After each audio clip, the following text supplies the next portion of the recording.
Cumprimento a igreja com a paz do Senhor, amém? Os irmãos podem ficar sentados. Eu quero agradecer ao Senhor dos Exércitos por mais essa oportunidade de estar pregando a palavra dEle. Eu gosto de me dirigir a Deus como o Senhor dos Exércitos, porque nós somos soldados dEle. Porque quando nós nos levantamos para louvar ao Senhor, para pregar a palavra dEle, uma batalha espiritual acontece. A todo momento, porque essa aqui é uma espada de 2 gumes. E neste momento há uma batalha acontecendo. Mas nesse momento eu quero repreender em nome de Jesus o sono, o desânimo, tudo que possa desprender a nossa atenção à palavra do Senhor aqui esta noite. Porque eu também preciso estar atenta à palavra do Senhor, porque enquanto eu vou pregando, o Espírito Santo vai soprando aos meus ouvidos. E quando eu vou ministrar a palavra do Senhor, uma das grandes preocupações minha é pregar o que Deus quer que eu pregue, não o que eu quero. É pregar o que vem do trono. E Deus confortou meu coração esta noite, porque Ele usou o presbítero Ismael. Às vezes nós somos usados e nem sabemos, meus irmãos. Quando o presbítero estava aqui orando ao Senhor, ele disse: Senhor, troque as nossas vestes. E é sobre isso que eu vou pregar essa noite. Mas não é uma veste física, é uma veste espiritual. Então, neste momento, eu quero pedir aos irmãos que abram as vossas Bíblias no penúltimo livro do Velho Testamento, Zacarias. O livro profético, Zacarias 3, capítulo 3. Penúltimo livro do Velho Testamento.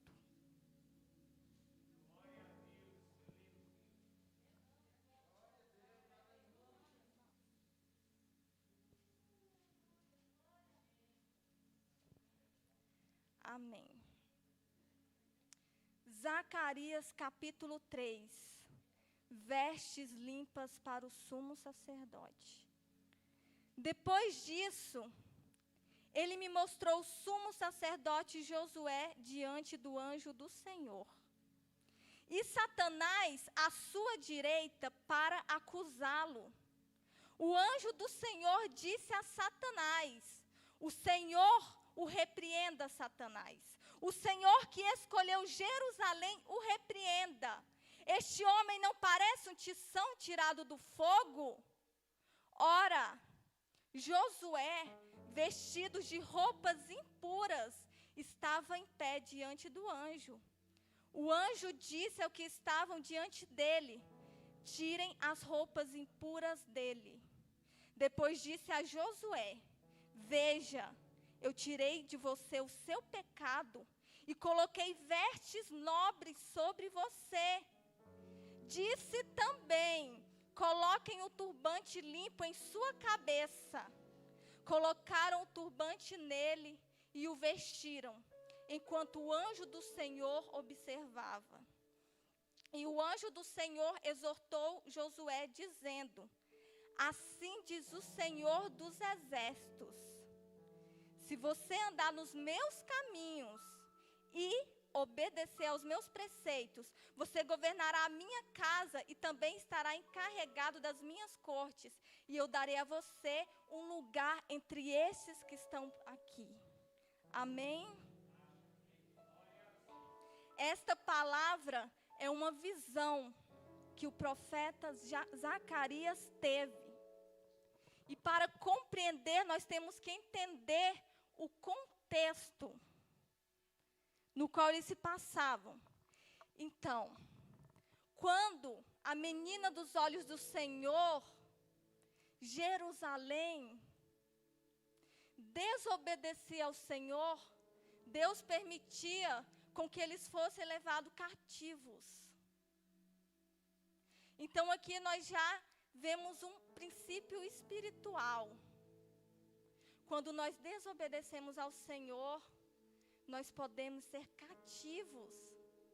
cativos pelo pecado.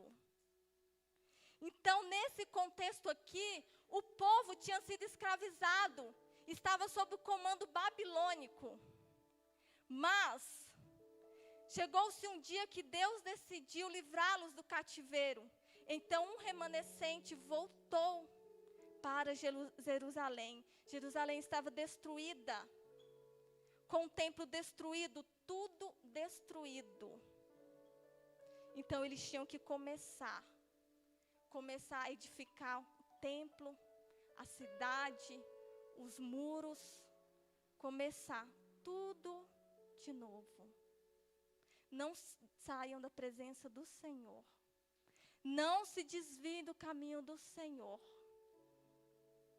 Porque depois a gente vai ter que subir degrau por degrau. E é difícil.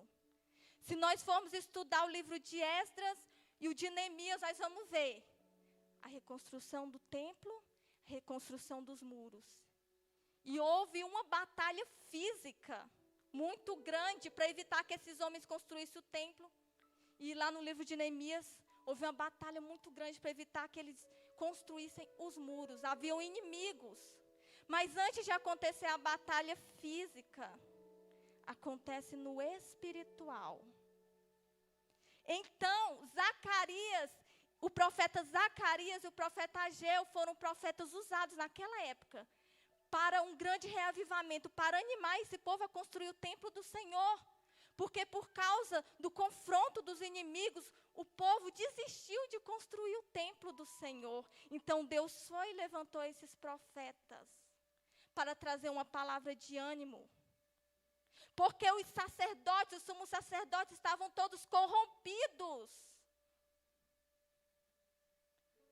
Então Deus levanta um profeta. Temos que ouvir os profetas de Deus para não nos corrompermos. Para não nos corrompermos. Então Deus foi e levantou esse homem, Zacarias. E aqui no capítulo 3 nós vemos uma visão que ele teve. E nessa visão aqui nós vemos claramente que um tribunal estava acontecendo. Um tribunal estava acontecendo. E nesse tribunal que acontece no mundo espiritual, nós não vemos. Mas estava o grande juiz. Quem é o nosso juiz? O Senhor dos senhores. Se nós formos estudar a palavra do Senhor, vai dizer que Ele é um juiz justo, que Ele ama a justiça e que seus olhos estão sobre os retos da terra. Deus é um juiz justo. Os juízes dessa terra, muitos deles, por mais que tentem ser justos em todo o tempo, muitas vezes cometem erros. Quantos juízes aqui na terra estão corrompidos? Estão aceitando subornos, falsas testemunhas que Deus abomina. Deus abomina. Mas tem aqueles juízes aqui na terra que também tentam ser justos, se esforçam para ser justos e muitas vezes fazem um julgamento errado. Não por mal, muitas vezes. Por quê? Porque nós não temos uma sabedoria perfeita que vem do alto. É por isso que Deus quer usar os cristãos em todas as áreas. Dentro e fora. Deus quer levantar professores para lutar contra essas filosofias que o mundo tem colocado. Deus quer levantar juízes do nosso meio. Deus quer levantar políticos cheios do Espírito Santo que não vão se corromper quando chegar lá. Porque Daniel era envolvido com a política e era um homem reto, ele não se corrompeu. Muitas vezes nós ficamos chateados porque nós vemos os cristãos se corrompendo na política. Então nós falamos, não, eu não quero ir para a política. Mas tem alguns que Deus quer usar na política. Tem uns que Deus quer usar. Juízes, advogados, em vários sentidos, gente. Desde as profissões de todos os tipos, Deus quer usar. Psicólogos. Não falo só das profissões que precisam de formação, mas em todas as áreas. Deus quer um cristão em todo lugar. Em todo lugar Deus quer colocar um cristão. No meio dos pedreiros Deus quer colocar um cristão. Todos os lugares tem que ter um cristão. Essa é a estratégia de Deus. Se vai abrir um supermercado aqui, Deus quer que tenha pelo menos um cristão lá para fazer a diferença. Então nós temos que ter discernimento do nosso chamado. Equilíbrio para servir o Senhor aqui dentro da igreja e fora da igreja. Deus quer levantar jovens com sabedoria, discernimento e equilíbrio. Equilíbrio. Então aqui nós vemos o justo juiz. E nós vemos um homem que está sendo julgado, sumo sacerdote Josué, que está com as vestes sujas. E aí nós vemos também o acusador, Satanás. O que lembra? Vamos lá no livro de Jó. Satanás foi diante da presença de Deus acusar Jó. Homem íntegro e reto. Se ele foi acusar um homem íntegro e reto, quem diria um homem com vestes sujas? Livro de Apocalipse, capítulo 12, vai nos dizer que o acusador nos acusa de dia e de noite. Ele não dorme. Ele não dorme. Sabe por quê que é tão poderosa a oração de madrugada? Porque no mundo espiritual, eles não dormem. Então Deus quer intercessores 24 horas. Em cada horário do dia, Deus incomoda alguém para estar orando. E quando Deus nos incomodar, vamos orar. Se você estiver no seu trabalho, o Espírito Santo fala assim, vai no banheiro agora e ore. E na madrugada que precisa de muito reforço, porque a maioria está dormindo. Eis o mistério de Deus. Eis o mistério de Deus sendo revelado. Enquanto o mundo espiritual trabalha 24 horas, nós também temos que interceder 24 horas. Então aqui nós vemos o acusador da nossa alma.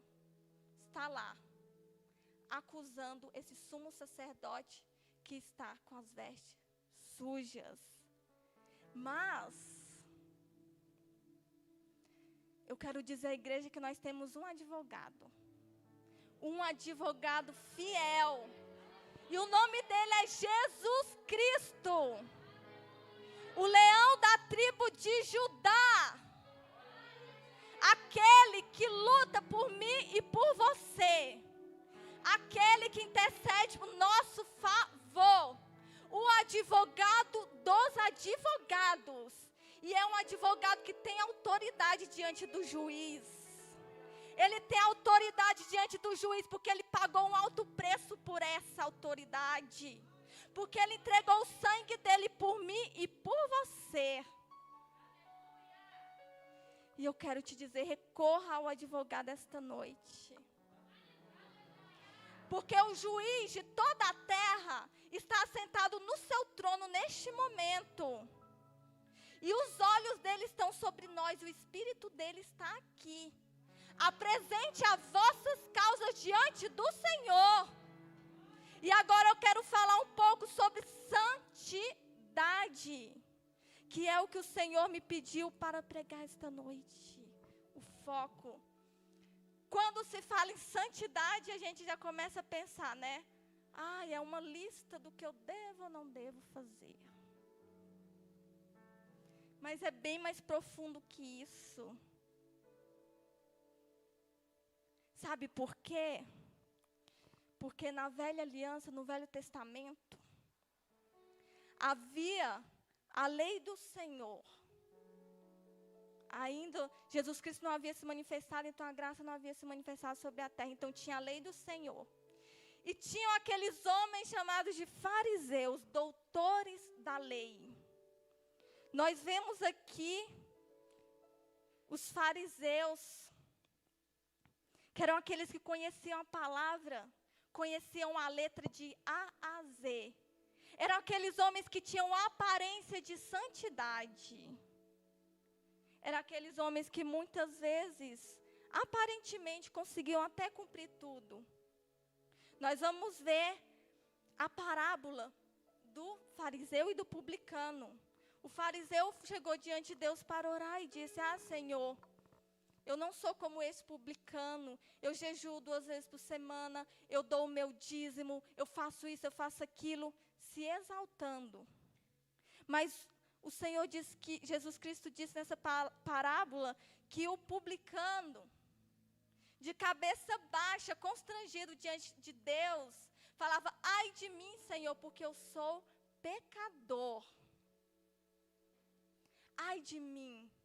Então nós vemos o primeiro passo para santificação, a confissão constante dos nossos pecados, dos nossos erros. Porque a palavra do Senhor vai nos dizer que aquele que confessa, se arrepende, primeiro confessar, depois se arrepender. Por quê? Porque quando eu chego diante de Deus para confessar, eu estou diante da presença dEle, e a presença dEle nos constrange. A santidade de Deus nos constrange. Então, mesmo que você não está arrependido de algo que você fez, chega com humildade diante do Senhor. Se nós estamos na iniquidade, o que é iniquidade? É aquele pecado constante que a gente nem se arrepende mais, que a gente nem fica constrangido. A gente se acostumou tanto em fazer isso, que nem nos constrange mais, isso se torna uma iniquidade. Porque existe uma diferença entre os pecadores que lutam para ser santos e os santos que lutam para não ser pecadores. E quando nós somos justificados diante de Deus, nós nos tornamos santos lutando para não ser pecadores. Então, nós chegamos diante da presença do Senhor e confessamos o nosso pecado com humildade. Porque os olhos do Senhor, o coração do Senhor se agrada de um coração contrito e quebrantado. É por isso que o Senhor usa as coisas fracas deste mundo para confundir as fortes. Nós vamos ver Paulo contando sobre as suas fraquezas. Quantos homens e mulheres de Deus nós vemos hoje, os famosos, que têm medo de mostrar as suas fraquezas. Tem um jovem chamado João Paulo, líder do movimento Céu na Terra. Ele se converteu e passou mais ou menos 1 ano e meio, 2 anos. Ele sofria de crise de ansiedade, depressão, tomava remédio tarja preta.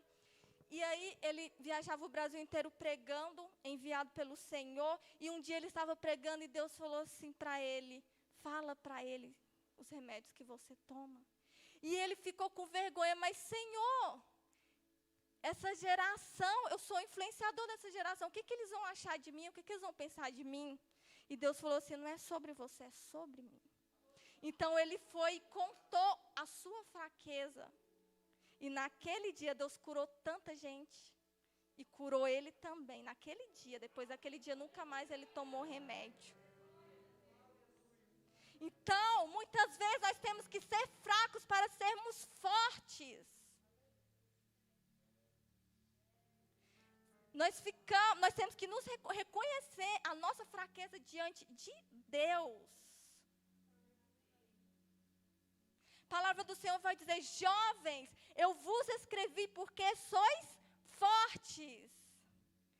A palavra do Senhor também vai dizer que a alegria do Senhor é a nossa força. Então, onde é que está a nossa força? Em agradar o Senhor. E como é que nós agradamos o Senhor?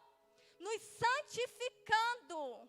Porque Ele disse: sede santos, porque eu, o Senhor, sou santo.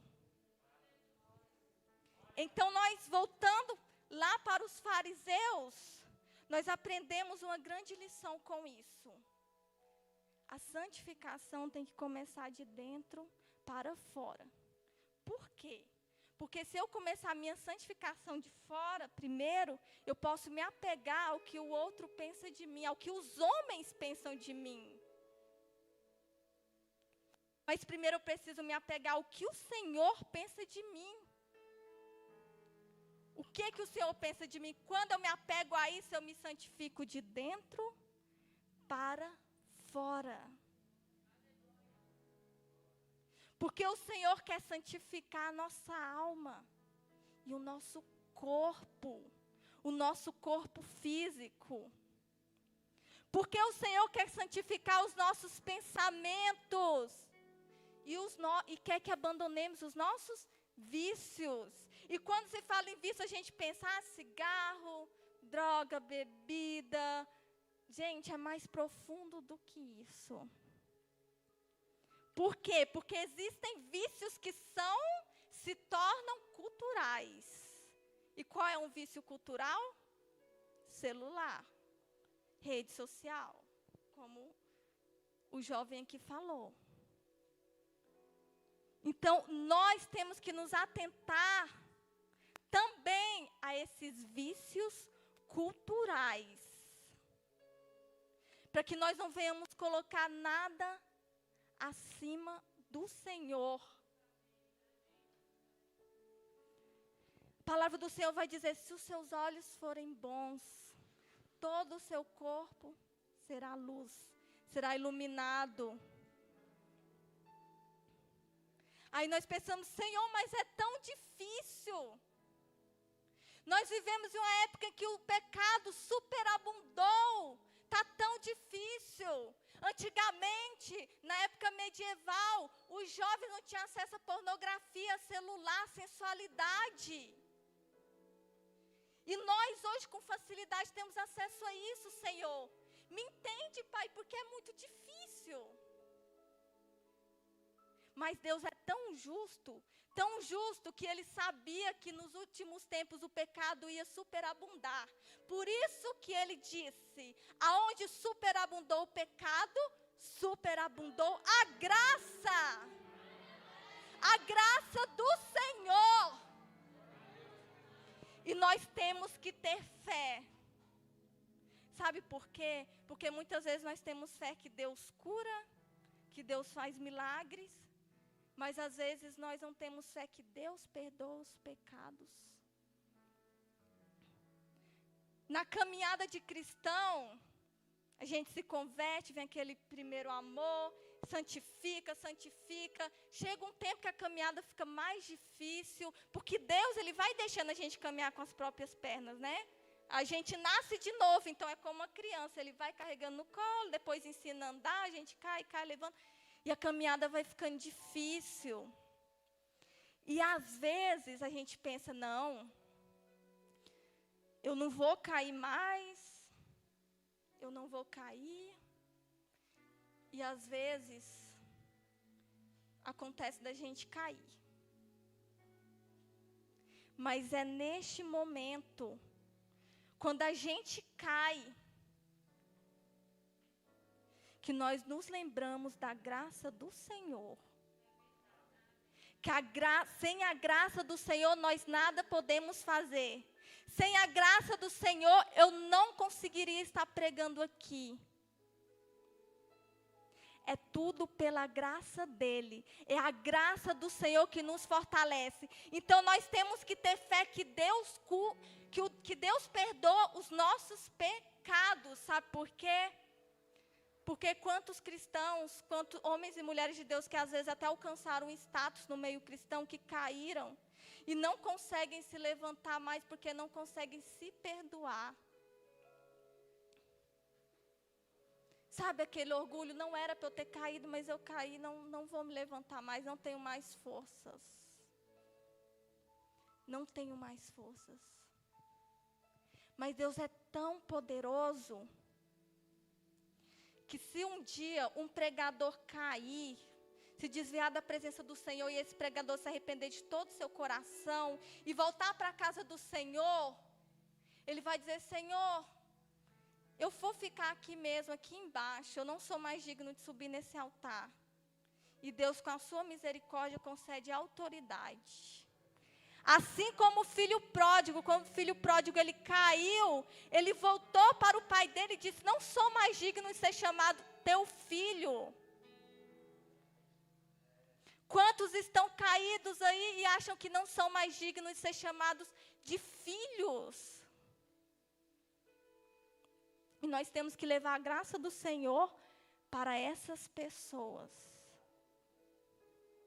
E falar, ei, o mesmo Espírito Santo que fazia você profetizar, vai te fazer profetizar de novo.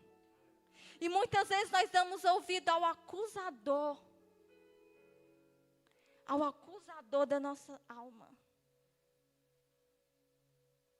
Porque ele está aí acusando os justos, os injustos, ele acusa todo mundo.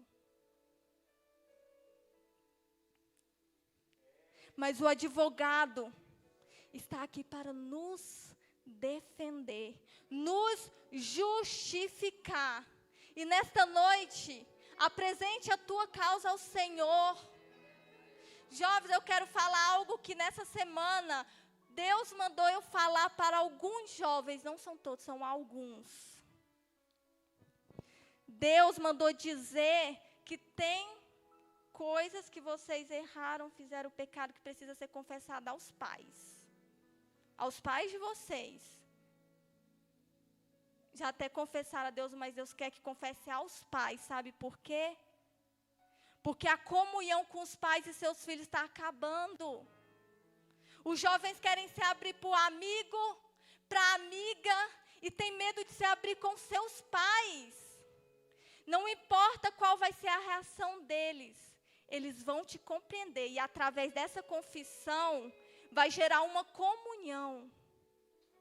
Porque vai dizer, nossa, o meu pai me perdoou, minha mãe me perdoou. Porque por mais que você confesse a Deus, você fica pensando assim, nossa, fica aquele peso, né, na cabeça. E o diabo se aproveita disso, viu? Fica assim, olha, se a sua mãe soubesse, hein, o que você fez. Se o seu pai soubesse, se o seu pastor soubesse o que você fez. Você fica, não, mas eu já confessei para Deus, Deus me perdoou. De fato, Deus perdoa. Mas não dê lugar ao diabo. Confesse ao seu pai e à sua mãe, porque eles também são autoridade sobre a sua vida. Mesmo que eles não sejam cristãos, eles são autoridade sobre a sua vida. E Deus me falou especificamente, fala isso. E o Espírito Santo vai tocar no coração, viu? Desse jovem, dessa jovem, o Espírito Santo vai tocar. O Espírito Santo vai incomodar e o que você tem que fazer, faça com pressa. Porque você vai ver a comunhão lá no seu lar.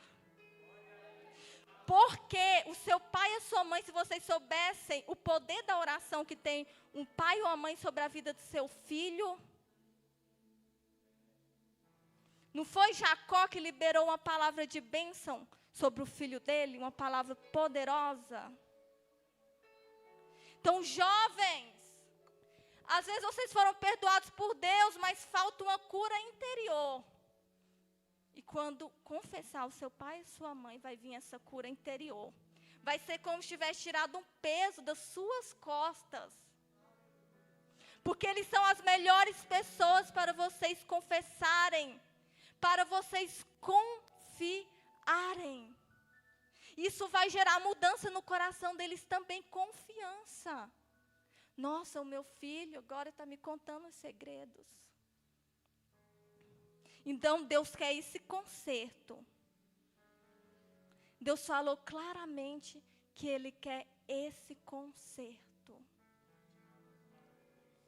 Se tem medo, se tem vergonha, peça a Deus força para fazer isso. Peça a Deus força, porque Ele vai dar. Então, há uma graça derramada sobre nós. E não importa o tanto que o pecado aumentar nessa terra. Não importa, porque a graça de Deus sempre vai ser maior. A graça de Deus sempre vai ser maior. E aqueles homens, aqueles fariseus, doutores da lei que conheciam bem a Bíblia, nós aprendemos uma lição com eles. Não basta só conhecer a Bíblia. Não basta só ler a Bíblia de Gênesis a Apocalipse, decorar versículos, falar bonito. Não basta. Conhecer a Bíblia, a letra, não significa que nós conhecemos a Deus. Não significa que nós conhecemos a Deus. Tem pessoas analfabetas que conhecem a Deus tremendamente. Tremendamente. Conheçamos e prossigamos em conhecer ao Senhor. Deus quer jovens que tenham intimidade com Ele. Jovens crianças, idosos, que tenham intimidade, que não se preocupam com o que os outros pensam acima de Deus, que se preocupa primeiramente com o que Deus pensa dele. Por exemplo, religiosidade, o que é? Eu não vou fazer isso porque eu sou pregadora, né? O que os irmãos vão pensar de mim? Estou me preocupando com a aparência mais exterior. Mas qual é a vontade boa e perfeita e agradável de Deus? Nossa, eu não vou fazer isso porque a presença do Senhor me constrange. Porque se eu fizer isso, eu vou me envergonhar diante do Senhor. Nós estamos aqui porque nós temos medo de ir para o inferno ou porque nós amamos a Deus? Porque a palavra do Senhor vai dizer que o perfeito amor lança fora o medo. Então nós temos que ter esse equilíbrio entre temor e amor. Eu aqui estou pregando santidade, mas eu também estou pregando graça. Porque para nos santificarmos temos que entender o que é graça. Senão corre o risco de nós virarmos fariseus, tentar nos santificar pelo nosso próprio esforço. Para eu pregar sobre juízo, eu tenho que pregar sobre misericórdia. Porque o juízo vai ser sem misericórdia para com aquele que não usou de misericórdia. Porque a misericórdia triunfa sobre o juízo. Deus é muito justo, mas Ele também é muito misericordioso. E a misericórdia dEle triunfa sobre o seu juízo. Porque se fosse somente pela justiça de Deus, nenhum de nós aqui somos dignos de herdar a salvação, de ser chamados filhos de Deus. Mas é pela sua misericórdia, mediante essa misericórdia, que Ele derrama essa graça sobre nós. E nós precisamos andar nessa graça. Não só falar dela, mas andar sobre ela. O que é andar sobre a graça do Senhor? Andar sobre a graça do Senhor. Eu vou dar um exemplo. Várias vezes eu me senti indigna de pregar, de louvar, de servir a Deus, principalmente quando é aqui na frente. Não, isso não acontece só comigo, não, acontece com todo mundo que teme ao Senhor, eu sei disso. A gente diz, não vou pregar por causa que eu passo esse problema, isso, aquilo. Estou falando de problemas. Mas eu quero te dizer, se tem um irmão que está com enfermidade, digamos que esse irmão está com câncer. Isso não significa que ele não tem autoridade para orar sobre outra pessoa que está com câncer. Ele tem sim. Ele pode orar por uma pessoa que está com câncer. E Deus pode usar essa pessoa que está com câncer para curar outra que está com câncer. Deus pode usar sim. E isso é graça. É saber que não vem de nós, mas vem dEle. Porque se eu for esperar eu não ter nenhum problema, se eu for esperar eu não ter medo, eu nunca que vou chegar aqui e pregar. Eu venho aqui pela graça de Deus, porque eu confio naquele que me chamou. Eu confio naquele que me chamou. No dia que eu fui chamada para pregar aqui, a irmã Nery, esposa do irmão Ruita, me mandou mensagem. Eu tinha passado o dia todo de cama, eu não conseguia nem tomar banho, com crise de ansiedade. Eu não me envergonho de falar isso aqui não, porque Deus sempre me ensina a mostrar as minhas fraquezas.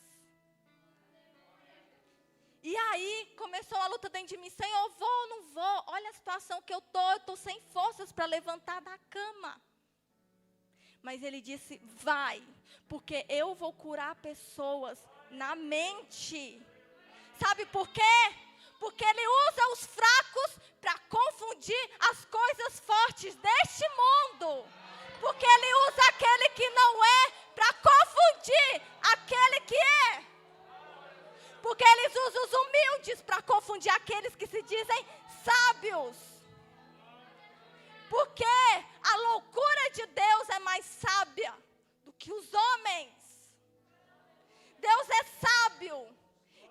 te manda fazer algo, faça.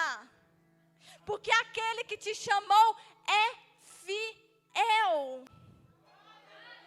Ele é fiel. E foi mediante a palavra do Senhor que eu estou aqui, neste púlpito, para pregar o evangelho dele. E se eu for esperar Deus me curar, falar, Senhor, só quando o Senhor me curar que eu vou pregar a tua palavra. Deus não se agrada disso. Charles Spurgeon, príncipe dos pregadores, conhecido como príncipe dos pregadores, estude a vida dele, lutava contra depressão. E mesmo assim, ele não desistiu de pregar o evangelho. Sabe por quê? Tem coisas que Deus permite na nossa vida para que a gente venha ter mais misericórdia do nosso próximo. Porque muitas vezes nós não entendemos as dores do nosso próximo, que é diferente da nossa.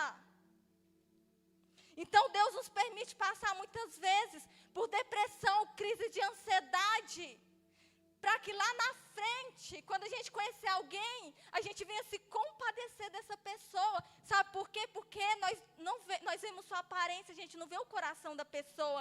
Então às vezes a pessoa está sofrendo, a gente não entende, a gente não compreende, a gente acha que é besteira. Enquanto Deus, Ele vê o coração. Ele vê o profundo, Ele vê o escondido. Então tem coisas que Deus vai permitir eu e você passar. Ele vai permitir. Para que nós venhamos ter misericórdia do nosso próximo. Para que nós venhamos chegar e dizer assim, olha, eu tinha isso. E Deus me curou. Ou mesmo se Deus não tiver curado, fulano chega em mim e fala, eu estou com crise de ansiedade. Fala assim, eu também estou e eu quero te dar um abraço porque eu entendo essa dor. Vamos chorar junto? E antigamente, no Velho Testamento, nós vamos ver que as batalhas eram com espada física. Se nós pararmos para reparar, hoje, nessa geração que nós estamos vivendo, as maiores batalhas, aqui, na mente. Na mente. Nós estamos expostos a todo tipo de filme, a todo tipo de série, a todo tipo de música. Todas as coisas são boas e foram criadas por Deus, mas Satanás sempre dá um jeito de pegar e usar para o mal. Então ele pega os acordes que Deus criou e faz música sobre adultério, sobre curtir a vida, como se não houvesse amanhã.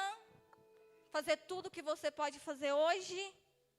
E por mais que a gente escute essa música, fala, não é meus princípios. Quando a gente fica ouvindo, aquilo vai.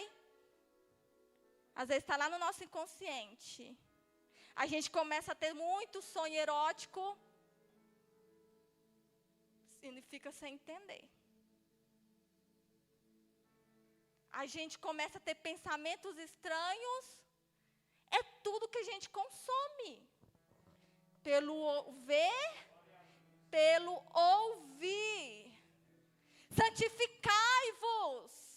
E eu falo isso a mim mesma, vamos nos santificar. Como está escrito no livro de Josué, santificai-vos, porque amanhã o Senhor quer fazer maravilhas no meio de vós. O Senhor quer derramar o seu Espírito. Então nós temos que nos esvaziar de toda impureza. Por quê? Porque o Senhor quer derramar o seu Espírito sobre o seu vaso. E o Espírito Santo não se mistura com impureza. E quanto mais vazio nós estivermos, mais lugar tem para encher. Mais lugar tem para encher. E Deus pode encher em um só dia aquilo que o homem demorou anos para esvaziar. Então vamos, dia após dia, subir essa escadinha. Nos esvaziar de nós mesmos. Vamos nos esvaziar. Outra coisa que Deus falou comigo, discernimento.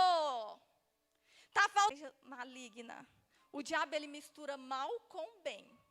Para confundir. Nem sempre o diabo chega escancarando a maldade assim, não. Ele mistura aparência de bem e o mal camuflado. Olha só como o diabo mistura. Uma vez eu fui fazer um trabalho da minha faculdade. em um centro espírita, lá no Castelo 2, Vale do Amanhecer.